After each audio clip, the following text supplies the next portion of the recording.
Plan ছিল আপনাদের? শুনুন, আজকে রানা গাঙ্গুলিও এখানে এসছেন। আমরা সবাই আমাদের বাড়ির এখানের অ্যাডভোকেট থেকে শুরু করে আমরা সবাই এখানে লাইক আলির জন্য অ্যাপিয়ার করেছিলাম। একটা pure politically tainted biased investigation police এখানে চালাচ্ছে। মুখ্যমন্ত্রীর কথায় মুখ্যমন্ত্রীকে খুশি করবার জন্য লাইক আলিকে অ্যারেস্ট করা হয়েছে। লাইক আলি 10 তারিখে হাইকোর্টে একটা মামলা করেছিল।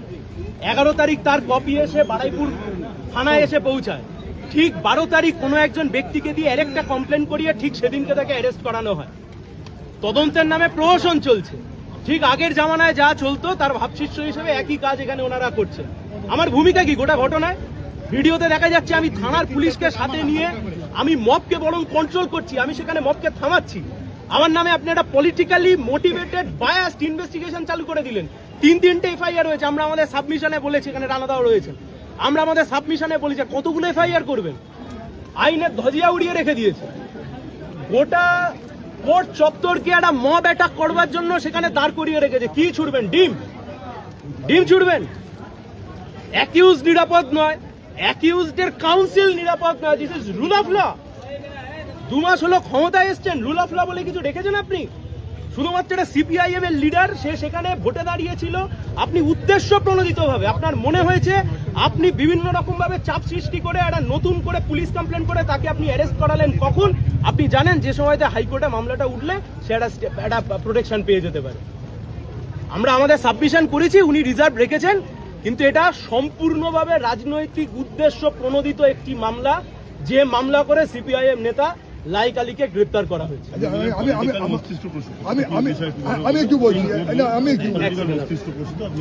অবশ্যই পলিটিক্যালি মস্তিষ্ক প্রসূত মুখ্যমন্ত্রী বলছেন ধর্ষণের ঘটনাকে সুপারসিড করবার জন্য গোটা বিষয়টাকে কমিউনাল অ্যাঙ্গেল দিয়ে হিন্দু মুসলিম করার চেষ্টা করছেন। আমার ভূমিকাটা কি? আমি পুলিশকে সাথে নিয়ে গিয়ে মবকে কন্ট্রোল করেছি, এটা আমার দোষ? আমি প্রতিবাদী কণ্ঠ হিসেবে গিয়ে ভিকটিমের ফ্যামিলির পাশে দাঁড়িয়েছি, এটা আমার দোষ? আজকে এমন একটা সিচুয়েশন তৈরি করে দেওয়া হলো ধর্ষণের ঘটনাকে সুপারসিড করে এই ঘটনাকে সামনে নিয়ে চলে আসল। লাইক আলী কি টেররিস্ট নাকি? আপনি যা পুলিশের আয়োজন করেছেন, যা পুলিশের বন্দোবস্ত করেছেন, এই কাজ যদি ঠিকমতো করে করতেন তাহলে বাচ্চা মেয়েটা রেপড হয়ে খুন হতো না, তার পরবর্তী ঘটনাগুলো ঘটতো না। আমি একটা কথা বলি, ভারতবর্ষের আইনটা খুব পরিষ্কার।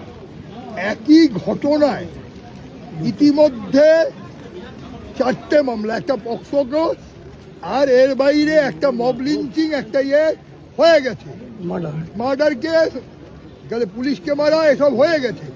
তাহলেও দ্বিতীয় এফআইআর সেই ঘটনায় আরেকটা এফআইআর হয় না। তথাপি যেহেতু মুখ্যমন্ত্রী বলে গেছেন অতৃপ্ত আত্মা, যেহেতু মুখ্যমন্ত্রী বলে গেছেন নির্দোষ, তাই একটা ভুয়ো কমপ্লেন করে পুলিশের রিমান্ডেই 3টে কেসের উল্লেখ আছে। তাহলে চতুর্থ কেস আবার আসবে কি করে সেটা আমরা পর্যন্ত বুঝতে পারিনি। আইনে এর কোনো ব্যাখ্যা নেই। এটা গায়ের জোরের বিষয় হচ্ছে, এটাই হচ্ছে মস্তিষ্ক প্রসূত, এটাই হচ্ছে রাজনৈতিক ভেন্ডাটা। এইটাই আমরা সাধারণত বলেছি এবং বলেছি যে পরিবারের লোকজন, দুজনের পরিবার যে মারা গিয়েছে, তারা বলছে লাহেক আলী কারোর বাড়িতে যাননি, শুধুমাত্র ওই ঘটনাস্থলে গিয়েছেন। তারা ইন্দ্রজিতের বাবা মা বলেছে লাহেককে আমরা চিনি না, এবং এর বাবা মা বলেছে যে লাহেক তার বাড়িতে যায়নি, শুধুমাত্র রাস্তায় কি গন্ডগোল পাকানোর জন্য গিয়েছে। এটা কিন্তু রাজনৈতিক প্রশ্ন। 27টা ধারায় মামলা রুজু করেছে, 27টা ধারা। রেল লাইন উপরানো থেকে পুলিশকে মারধর করা, আমি নাকি পুলিশের কয়েদি ছাড়িয়ে নিয়ে চলে গেছি, ফরওয়ার্ডিং এ লিখেছে। হাস্যকর বিষয় তৈরি করছে রাজ্যের বুকে পুলিশ প্রশাসন। সেটাই তো বললাম আপনাদেরকে যে আমার একমাত্র দোষ, আমি প্রতিবাদী কণ্ঠ হিসেবে, আমার দল সিপিআইএম, আমি তার নেতা হিসেবে প্রতিবাদী কণ্ঠ হিসেবে আমি গিয়ে ভিকটিম গার্লের পাশে দাঁড়িয়েছিলাম। And what about that BJP leader যার নাম বারংবার সামনে এসছে, তার কি অবস্থা আজকে? তাকে পুলিশ ইনভেস্টিগেশনের আওতায় রেখেছে। তাহলে আগের সরকারের বিরুদ্ধে যা যা অভিযোগ উঠতো, যে তদন্তের আগেই তদন্ত করে ফেলতেন মুখ্যমন্ত্রী, আজকের মুখ্যমন্ত্রী তার শিষ্য হিসেবে একই কাজ করছেন, আলাদা কোনো কাজ করছেন না। মুখ্যমন্ত্রী সুপারভিশনে কোনোদিন তদন্ত হয়? এসপি সুপারভিশনে তদন্ত হয় আমরা জানি, আইপিএস র্যাঙ্ক অফিসারের সুপারভিশনে তদন্ত হয় জানি, মুখ্যমন্ত্রী সুপারভিশনে তদন্ত হয়। সেজন্য আমরা বলেছি দিস পলিটিক্যালি ভিশিয়েটেড। পলিটিক্যালি পলিটিক্যাল ভেন্ডেটাতে করেছেন। বিমান ব্যানার্জি গেছিলেন, বিমান ব্যানার্জিকে অ্যারেস্ট করা যায়নি। ঋতব্রত ব্যানার্জি গেছিলেন, ঋতব্রত ব্যানার্জিকে অ্যারেস্ট করা যায়নি। গুড তৃণমূলস লায়েক আলীকে অ্যারেস্ট করেছে, কারণ কমিউনিস্ট পার্টির লিডার।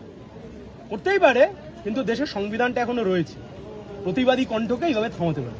27টা সেকশন, 27টা সেকশন, যার সঙ্গে কমপ্লেন এবং রিমান্ডের